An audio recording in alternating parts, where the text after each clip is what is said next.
All right, this video is going to be some quick tips on when you get your Ruger RXM grip module, or EHG that they call it. And there's a couple details I wanted to cover in this, and it's not complicated. There's actually some instructions in here, but I just kind of wanted to show the unboxing, what to expect, some of these tips that might be helpful, and let's jump into it. I'll try to make it quick so it's not too long. So this is basically how the box arrives. So it's really well packaged. I mean, it's pretty nice when it shows up. And so when you open this up, you'll let's get this box out of here. So inside here, you'll get the grip module. Take this out. This is the black one. And then there is some instructions in here that you'll get. So you'll get your kind of your step-by-step instructions of what's going on here. And that will show basically how to do some of these other steps to fully taking a gun apart, which I'm not going to show here. You can go watch other videos for that. But also in here is these two little parts, and I'll explain these here in a minute. But let's get this box out of the way, and I'll show you what these two parts look like. So in this bag, there's a couple little springs. So there is a spring for the locking block pin right here, this little guy. And then there's this is for your slide lock, which is pretty familiar. You've seen these on Glocks for a lot of years. So we're going to talk about these. So those parts come with the grip module. Now what's missed when they, when they show switching these FCIs, is what they call the fire control unit that's in here, or FCU, some people call it. So there's some pins. There's a pin here that you'd knock out. I've already done that. And then there is a locking block pin right here. And they look like this. So this is that's your locking block pin. Looks like that. There's a kind of a bigger rectangle on one side, then a kind of a circular side.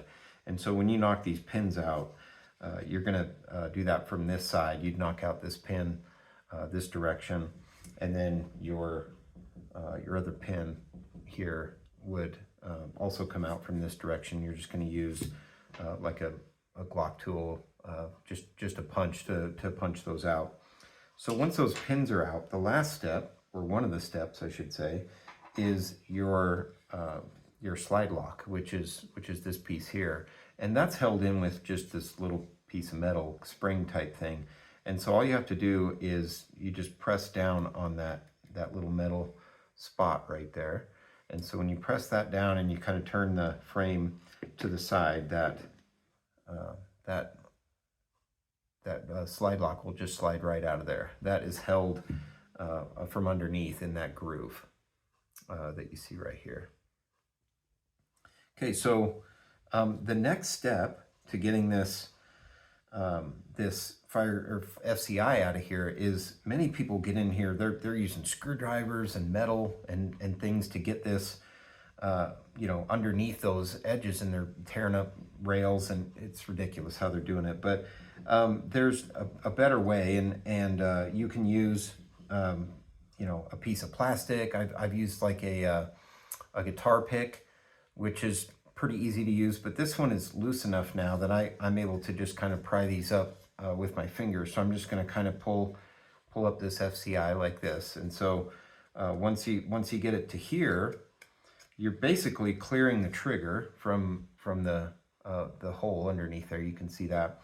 And people are pulling this up really high, and it doesn't need to be pulled up high. So in the back of so I'm just going to kind of gently hold this here, but all it needs to do is come up to about here, and then all that does is just kind of slide out from underneath over here. So once I get it to there, it just pops out like that. So you're not going fully up and out. You're just going up a little bit at an angle, and then so I'll kind of show you that again here. So if I tuck it back in the back here, it's held in with this lip. that's in the back. And so once I get it to about here, it's just basically going to go forward and then come out. So you don't have to, you don't want to be, you know, putting a lot of torque on it that way. So this is your fire FCI unit, fire control insert is what they're going to call it. And that is all one complete unit that comes out of there, which is really cool. And so now it's time to switch it and put it into a different grip module, which is the black one that we have here. And when you take this out, you're going to see inside of the gray frame, or the original frame that I had here, that the slide lock spring or piece of metal is still in there. And then there's this little spring over here that is kind of held in there just with these two little legs. And so that is basically what we have to put back into this other frame, which is pretty easy to do. So right here is where that goes, right in that spot. There's two little notches. So I'm going to kind of see if I can do this on camera here so you can see this, but I'm just going to kind of set this in here like this, and then it's the kind of the horizontal part, or the straight part of that is that direction, right? And then those two little hooks kind of just drop down into the frame, so it sits like that. And then this piece is really simple to put in there, and you can use, if you want, you could use a pair of pliers or something like that to hang on to it. Sometimes it's hard to get down inside there, but basically this little tab just drops down into the slot that's where that came out of, right there. So I'm just going to kind of put that into that slot. And again, sometimes it's easier with pliers, but I'm just going to kind of gently get that in there, put that in place. And you can see now that I have my two pieces that needed to be in this frame, so that now I can put my fire control unit back into this new frame, and I'm ready to go. But I think that that's probably a couple of steps that people may want to see so that they understand how to put that in there properly. It's, again, as I mentioned in the previous video I did where I said I was going to do this, is none of this is rocket science. It's not difficult. It's just kind of helping, you know, inform people of what to expect and look for. And so pretty much this is ready to kind of go back together. I can put my fire control unit in here. But one thing I've noticed that you want to be really careful with is you have your trigger safety here. And when you go to put this FCI back into the frame, you don't want to be too forceful or not paying attention, because what can happen is you have the trigger safety, you can hook it on the frame, and if you're not careful and you go to, you know, push it back down, you can damage that trigger safety. So you just want to, you know, gently, again, so this goes back in that tab in the back, so it's going to kind of go into the tab and underneath. So I'm going to get underneath and then push it back. And then once I've pushed it back, I should be able to clear. I know it's kind of hard to see on camera here. We'll do it like this, but I should be able to clear the frame with the trigger safety, right? But you can see it's a very tight tolerance there. So when you kind of push that back in place, once you've cleared the trigger safety, then that FCI just kind of drops down into place, and then I can just drop it down to where it's there, and then I can put my slide lock back in. And I'm going to show that. I'm not going to show the pins, because that's, again, I'm not going to show full assembly or anything. But the slide lock is pretty easy to put back in here. I'm just going to kind of hold it here where I'm just going to slide it into this slot like this, kind of hold it like that. And I have to get this spring underneath it. So I'm just going to use my punch, and I'm going to push down on that. Oop, I dropped my, let's get that back into place. So let me get this back in here. And this is held in there pretty easily once we get the slide lock lever into place. So I just got to get this back in here and make sure I hang on to this thing. So we'll just kind of put this into the slot off to the side here. And I'm going to take my punch, and push down that, that spring or that piece of metal, and then I'm going to slide in that slide lock like that, and then we're back into place. So that basically all that does is that just keeps that from, or keeps that on spring tension, so that that locks the slide.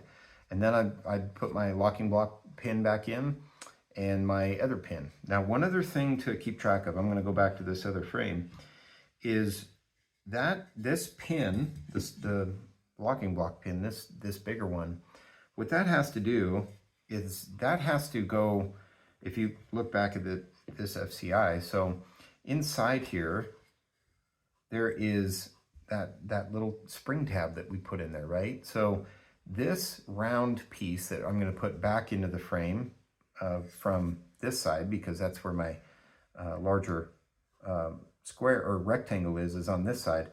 So once I get back in there, I'm basically working my way around that spring or that little insert that I put in there. So if I just put this in here and start pounding on it, I could damage that little spring. And so what you want to do is you can kind of see I'm pushing in, and then I'm kind of twisting to get past that first part of the spring, right? So once I get past the first part, now it's like this, right? And then I'm going to basically kind of twist and position my way through the second part. What you don't want to do is be, you know, even with a hammer like this, that it's what it's made for, right? You don't want to be pounding on that thing too much, because if you're not clearing that spring or that little insert in there, you're going to bend it and damage it. Okay, so again, it's really, you're kind of rotating and twisting to get past that, each side of that little insert spring that's in there. And you can see this is on some tension here to get this out. There's basically some rotation and some turning to get that out, and it's the same way back in. And honestly, I don't even need a hammer to put this thing back in. If you watch here, I can just kind of turn and twist past that that first part of the insert, right? And now I'm getting to the second part, okay? And so then you can just kind of push and twist a little bit to the second part. Now I'm to there, and now I can just take this and kind of push into place and twist a little bit more. And you can see I'm getting closer, and then I can push a little bit more, and then I can twist a little bit more, and then I can push again, and now I'm back in. So you don't need to be pounding on this thing with a hammer. I think that I'd rather be gentle and work my way in there rather than hitting the thing and damaging that little spring and that little insert. So hopefully this was helpful to see. I'll make some other videos on some other things I've found with this, like the slide lock spring. I have some really cool stuff that I can provide there and give some feedback to Ruger for an improvement.